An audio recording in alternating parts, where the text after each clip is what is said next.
Perkenalkan, nama saya Farhan Bagasatria, NRP 22 2019 261. Nama saya Muhammad Dafa Marzaki, NRP 22 2019 250. Nama saya Mutia Dwi Cahyani, NRP 22 2019 285. Nama saya Tarisa Irazalina, NRP 22 2019 272. Perkenalkan, nama saya Agripina Nabila Absari, NRP 22 2019 283. Saya Taufik Februari Rizky, NRP 22 2019 215. Di sini saya akan menjelaskan tentang konsep green building. Green building adalah ruang untuk hidup dan kerja yang sehat dan nyaman, sekaligus merupakan konsep bangunan yang hemat energi dari sudut perancangan, pembangunan, serta penggunaan yang dampak terhadap lingkungannya sangat minim. Masyarakat memahami green building sebagai bangunan yang 1. Terintegrasi oleh alam, 2. Memperhatikan ekosistem lokal dengan perencanaan yang sangat panjang, dan yang terakhir adalah produk dari tindakan manusia yang mempertimbangkan kualitas lingkungan baik secara fisik maupun secara sosial. Dikutip dari Wikipedia bahwa green building dirancang secara keseluruhan untuk mengurangi dampak lingkungan terhadap kesehatan manusia, yaitu dengan cara sebagai berikut. 1. Efisiensi menggunakan energi, air, dan sumber daya yang lainnya. Yang kedua, melindungi kesehatan masyarakat serta meningkatkan produktivitas kerja masyarakat. Yang ketiga yaitu mengurangi limbah, polusi, serta degradasi lingkungan. Dikutip dari www.seputarindonesia.com bahwa green building memiliki manfaat sebagai berikut.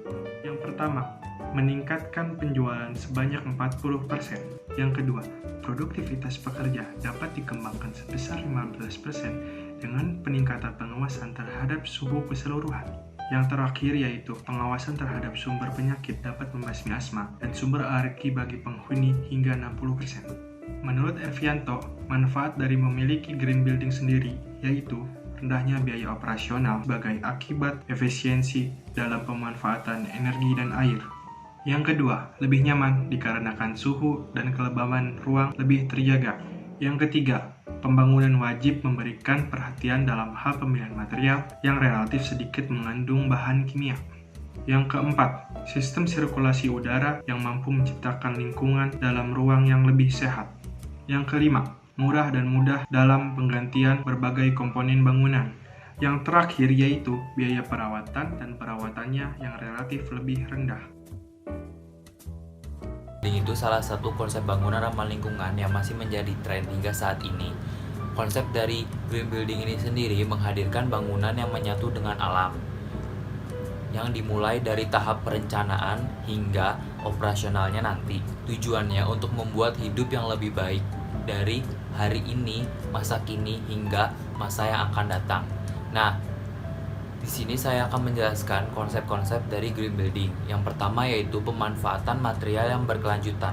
Contoh, bangunan yang memakai kayu cenderung menghasilkan energi pembuangan yang lebih sedikit dibandingkan dengan menggunakan baja, beton, ataupun besi. Yang kedua yaitu keterkaitan dengan ekologi lokal. Nah, maksud dari ekologi lokal ini yaitu jika kita membangun suatu green building ini kan pasti akan membuat banyak jendela. Nah, di sini juga kita bisa menggunakan ventilasi atau menghemat tidak menggunakan AC. Nah, itu berkaitan dengan nomor 3 yaitu konservasi energi, yaitu dengan penghematan listrik. Yang keempat yaitu efisiensi penggunaan air. Nah, yang kelima yaitu penanganan limbah. Yang keenam, memperkuat keterkaitan dengan alam dengan menanam pohon di sekitar green building tersebut atau menanam pohon di dalam green building tersebut. Yang ketujuh yaitu pemakaian kembali atau renovasi bangunan. Nah, dari 7 konsep green building tersebut diharapkan bisa mengurangi penggunaan energi serta dampak polusi udara dan juga desain bangunan jadi ramah lingkungan. Keterkaitan dengan ekologi lokal. Menurut Aris Muhammad DKK 2009, Indonesia merupakan negara yang beriklim tropis dan mempunyai tingkat kelembapan yang cukup tinggi. Jadi mendorong masyarakat Indonesia untuk menggunakan peralatan elektronik. Contohnya seperti lampu LED dan AC. Yang pertama, lampu LED. Lampu LED ini telah geser lampu-lampu tradisional seperti lampu pijar dan neon. Lampu ini diyakini dapat menghemat energi, akan tetapi para ekonom memperingatkan penggunaan ini bisa benar-benar hemat jika digunakan secara bijak. Artinya, jika tidak ada orang di dalamnya, lampu ini harus dimatikan. Yang kedua, AC. Penggunaan AC akan dapat meningkatkan energi dan tidak baik terhadap lingkungan karena menggunakan freon.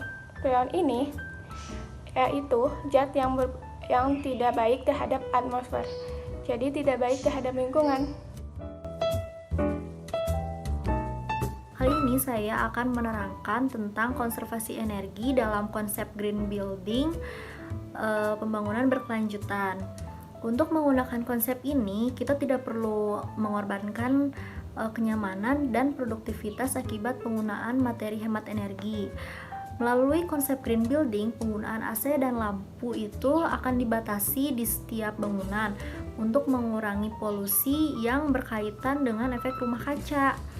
Nah, bagaimana caranya? Yaitu dengan cara membuat bangunan dengan bukaan yang lebar dan banyak agar sirkulasi udara bisa tetap masuk dan berjalan dengan baik tanpa adanya AC, dan juga agar cahaya matahari bisa masuk ke dalam ruangan yang bisa menggantikan energi yang dihasilkan dari lampu. Kemudian yang kedua itu ada standar pengiriman material bangunan itu maksimal 50 km dari tempat itu dibangun. Mengapa demikian? Agar energi yang dikeluarkan juga lebih sedikit. Bisa dibayangkan jika kita mengimpor barang material dari luar, misalnya marmer, akan lebih banyak juga energi yang keluar, polusi udara, jika dibandingkan kita membeli marmer itu di dalam kota yang akan dibangun tersebut. Kemudian yang ketiga itu contohnya di gedung-gedung dan di mall sekarang sudah banyak diterapkan taman. Itu sangat bagus untuk konsep green building karena itu bisa mengurangi emisi karbon dan juga menyerap hawa panas di sekitar bangunan tersebut. Contohnya mall di PVJ itu di Bandung sudah menerapkan konsep green building menurut saya, karena di situ ada tamannya juga kan di rooftop walaupun hanya sedikit. Kemudian yang terakhir itu penggunaan panel surya yang diletakkan di jalur matahari juga bisa memenuhi kebutuhan energi listrik. Jadi panel surya memang baik. Penanganan limbah. Konsep ramah lingkungan ini telah merambah ke dunia sanitasi. Dari website www.kompas.com pada Januari 2009 telah dijelaskan bahwa septic tank dengan penyaring biologis atau yang biasa yang kita sebut dengan biological filter septic tank yang berbahan fiberglass dirancang khusus untuk tidak mencemari lingkungan. Memiliki sistem penguraian secara bertahap, dilengkapi dengan sistem disinfektan, hemat lahan, anti bocor atau tidak rembes, tahan korosi, pemasangan yang mudah dan cepat, dan tidak memerlukan perawatan yang khusus. Kotoran diproses melalui sistem penguraian secara biologis dan filterisasi secara bertahap melalui 3 kompartemen, yaitu yang pertama, media kontak yang dirancang khusus. Yang kedua, sistem disinfektan sarana pencuci hama yang digunakan sesuai dengan kebutuhan. Yang ketiga, membuat buangan limbah kotoran sehingga tidak menyebabkan pencemaran pada air, tanah, dan lingkungan. Selain penanganan limbah, kita juga perlu memperkuat keterkaitan dengan alam. Kenapa sih kita harus memperkuat keterkaitan dengan alam? Konsep yang sama adalah pada bangunan alam. Biasanya, pada skala yang lebih kecil dan cenderung untuk memfokuskan pada penggunaan bahan-bahan alami yang tersedia secara lokal, yaitu yang pertama, material yang terbuat dari kayu, yang kedua, material yang terbuat dari batang jerami, yang ketiga, tanah yang dipadatkan, yang keempat, bahan bangunan askrep, yang kelima, material dari hempcrete dan mycelium. Pemakaian kembali atau renovasi bangunan. Penerapan konsep green building yang dimaksud di sini agar setiap pembangunan gedung tidak merusak lingkungan atau meminimalkan kerusakan, menggunakan sumber daya yang seminimal mungkin, dan limbah operasionalnya dapat didaur ulang untuk digunakan kembali. Prinsip yang digunakan adalah reduce, reuse, dan recycle. Kita mulai dari reduce atau mengurangi limbah. Jika penggunaan kembali tidak memungkinkan dan pembongkaran memang diperlukan, mengalihkan aliran limbah sangatlah penting, karena limbah pembongkaran jauh lebih besar volumenya dari limbah konstruksi. Ketika kita ingin melakukan pembongkaran, pertimbangkan dalam mencari bahan yang bisa didaur ulang atau digunakan kembali. Hal ini juga dapat membantu untuk mengimbangi biaya yang lebih tinggi. Yang kedua ada reuse atau menggunakan kembali. Menggunakan kembali bahan yang ada untuk didaur ulang. Reuse juga memperluas ke bahan bangunan reklamasi dari proyek-proyek lain. Bahkan jika tidak dapat direnovasi, bahan struktur yang ada masih mungkin untuk digunakan kembali di tempat lain. Yang ketiga adalah recycle atau mendaur ulang. Ini adalah cara lain di mana kita dapat melakukan banyak kontrol dalam proses desain dan konstruksi.